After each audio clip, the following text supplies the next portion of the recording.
हरे कृष्णा।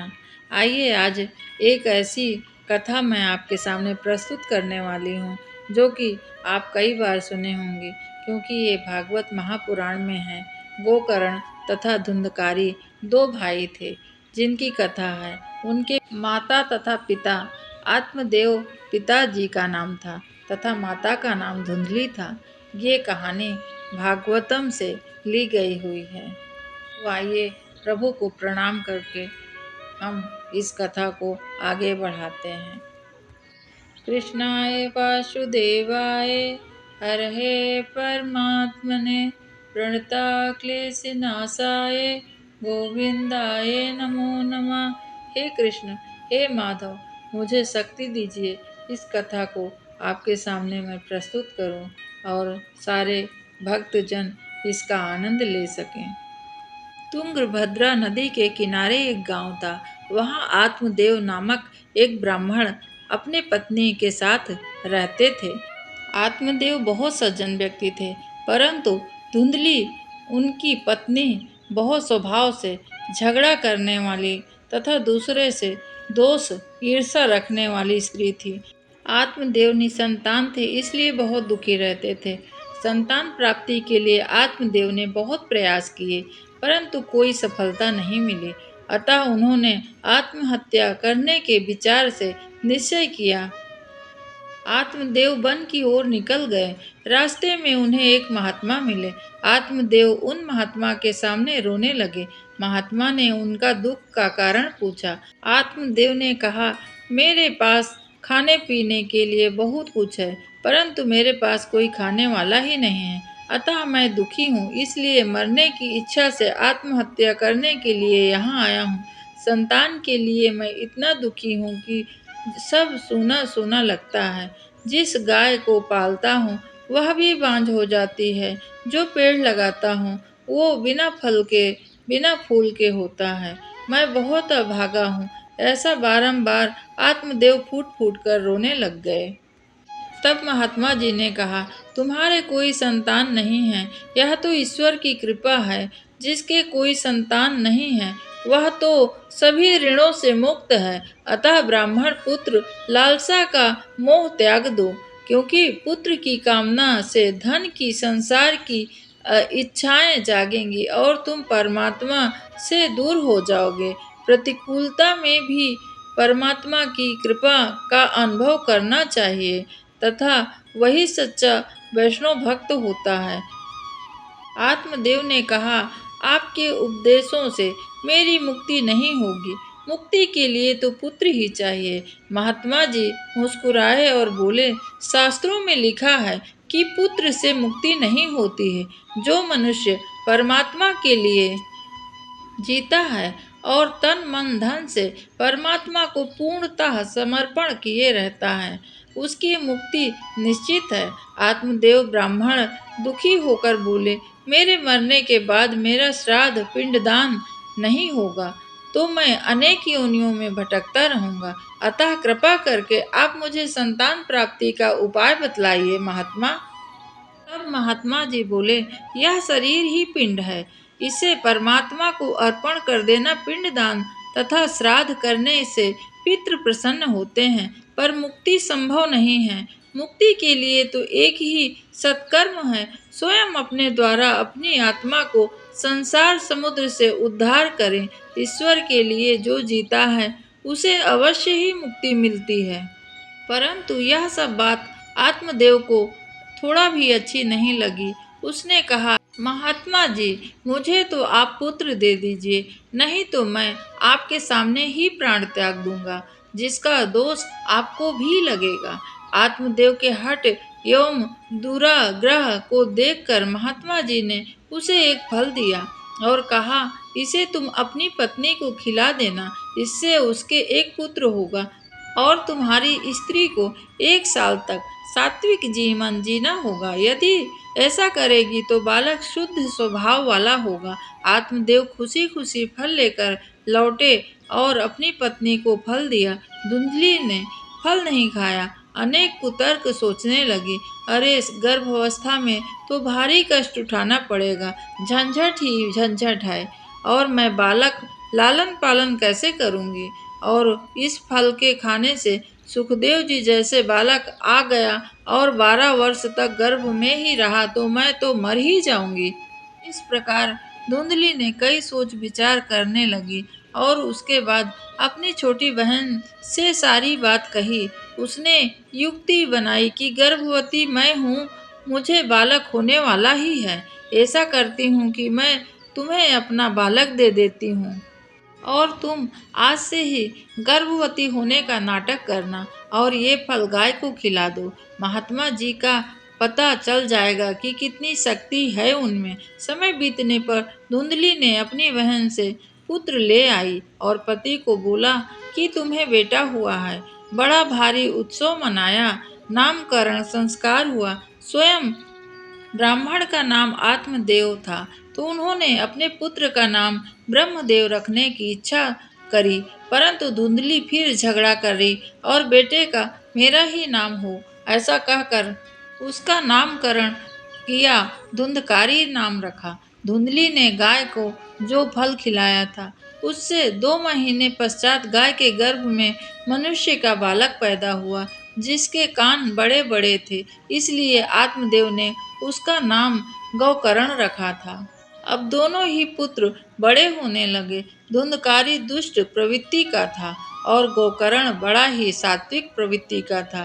धुंधकारी सारे दुष्कर्म करता था, शराब पीना, जुआ खेलता था तथा सारी संपत्ति को ले जाता। धीरे धीरे उसने सारी संपत्ति नष्ट कर दी। इसलिए तो पुरानी कहावत है कि पूत कपूत तो का धन संचय, पूत सपूत तो का धन संचय। इसका मतलब ये है कि अगर पुत्र दुष्ट प्रवृत्ति का है तो वो खून पसीने की कमाई भी आपकी बर्बाद कर सकता है, और अगर पुत्र आपका सपूत है तो खुद की मेहनत से धन संपत्ति अर्जित कर आपको सुखी तथा संपन्न बना सकता है। इधर एक दिन धुंधकारी ने आत्मदेव की भी पिटाई कर दी। पुत्र के दुराचार सुनकर देखकर आत्मदेव बहुत दुखी हुए तथा सोचा, इससे अच्छा तो मैं पुत्रहीन ही रहता। पिता के इस दुख को देखकर गोकर्ण पिताजी के पास आए और उन्होंने वैराग्य का उपदेश दिया। और गोकर्ण ने कहा, हे पिताजी, ये संसार दुख रूप है तथा मोह से बांधने वाला है। संसार में सिर्फ भागवत दृष्टि रखकर ही हमें सुखी हो सकते हैं।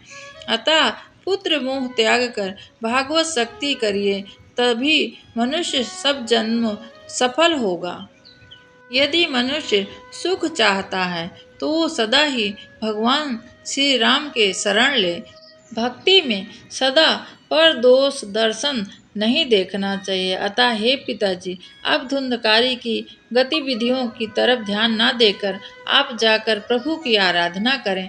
गोकर्ण की इस बात को पुत्र मोह त्याग कर आत्मदेव समझ गए तथा गंगा के किनारे आकर भागवत जी के 10वें स्कंद का रोज पाठ करते और उसी जीवन में उन्हें श्री कृष्ण की प्राप्ति हुई। जब आत्मदेव चले गए उसके बाद एक दिन धुंधली भी पुत्र के उपद्रव से दुखी होकर कुएं में जाकर गिर गई और उसकी मृत्यु हो गई। इधर गोकर्ण जी तीर्थ यात्रा पे चले गए और खुली छूट मिलने के कारण अब धुंधकारी और नीच कर्म करने पर आमादा हो गया। 5 वेश्याओं को घर लाया। वह वेश्याओं की मांगों को पूरा करने लगा और डाका डालता, शराब पीता, जुआ खेलता और इनकी मांगों को पूरा करते करते धुंधकारी ने राजा के महल से भी चोरी करके धन लाने लगा। अब इधर वेश्याओं ने भी सोचा कि यदि ये जीवित रहा तो हमको भी ये राजा से दंडित करवाएगा। ऐसा सोचकर वेश्याओं ने सोते हुए धुंधकारी को रस्सी से बांधकर और उसे जलते हुए अंगारे में झोंक दिया और तड़प तड़प कर धुंधकारी की मृत्यु हो गई। अतः उसकी शरीर को वहीं धरती पर गाड़ दिया। धुंधकारी अपने कुकर्मों के कारण भयंकर प्रेत हुआ। जो पाप करता है उसे प्रेत बनना ही पड़ता है।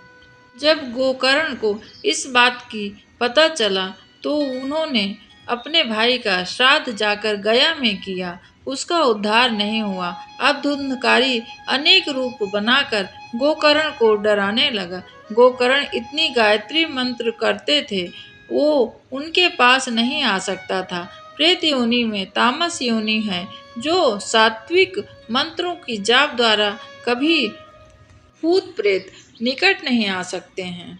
एक बार गोकर्ण ने पूछा, तुम कौन हो? धुंधकारी ने कहा, मैं तुम्हारा भाई धुंधकारी हूँ।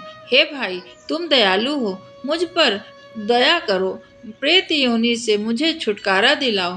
गोकर्ण बोले, अरे मैंने तो तेरा गया पिंडदान सब कुछ किया, फिर तेरा उद्धार कैसे नहीं हुआ?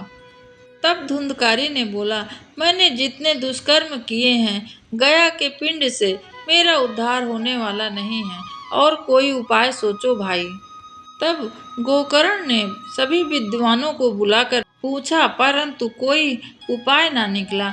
अब गोकर्ण ने सूर्यदेव को नमन किया और कहा, आप सबके कर्मों के साक्षी हैं। हम प्रायः जो भी करते हैं और कोई नहीं देख रहा है, पर भगवान तो देख ही रहे हैं, क्योंकि सूर्य और चंद्रमा भगवान के दो नेत्र हैं। आप किसी से भी कोई चोरी बचा सकते हैं, परंतु सूर्य और चंद्रमा से नहीं बचा सकते।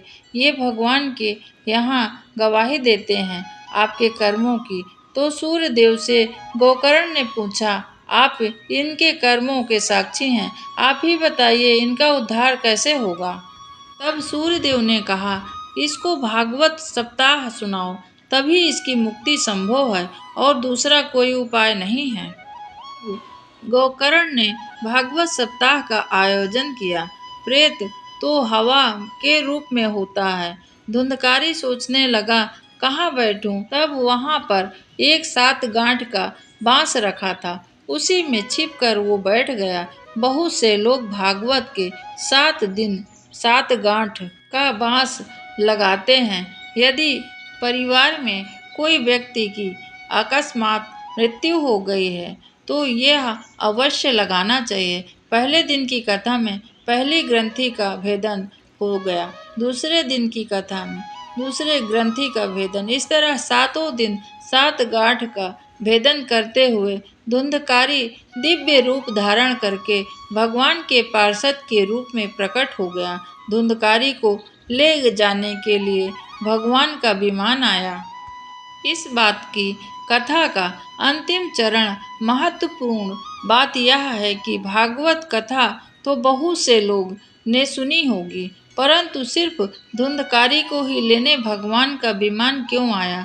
तो इसका उत्तर है, सबने कथा सांसारिक सुखों को प्राप्त करने के लिए सुनी, तथा धुंधकारी ने पूरी श्रद्धा व प्रेम विश्वास के साथ भागवत धाम जाने के लिए उसने यह कथा सुनी, इसलिए भगवान का विमान स्वयं आया। शारीरिक आनंद के ऊपर है भागवत आनंद। संतों की बात पर विश्वास करके हमें पूरी श्रद्धा और प्रेम के साथ कथा सुननी चाहिए, जिससे हमारा भी भगवान से प्रेम हो जाए और नित्य आनंद की प्राप्ति हो। तो यह थी गोकर्ण तथा धुंधकारी की कथा, और श्री भागवत महापुराण लेखक श्री व्यास जी, वेद व्यास जी ने इसको लिखे हैं।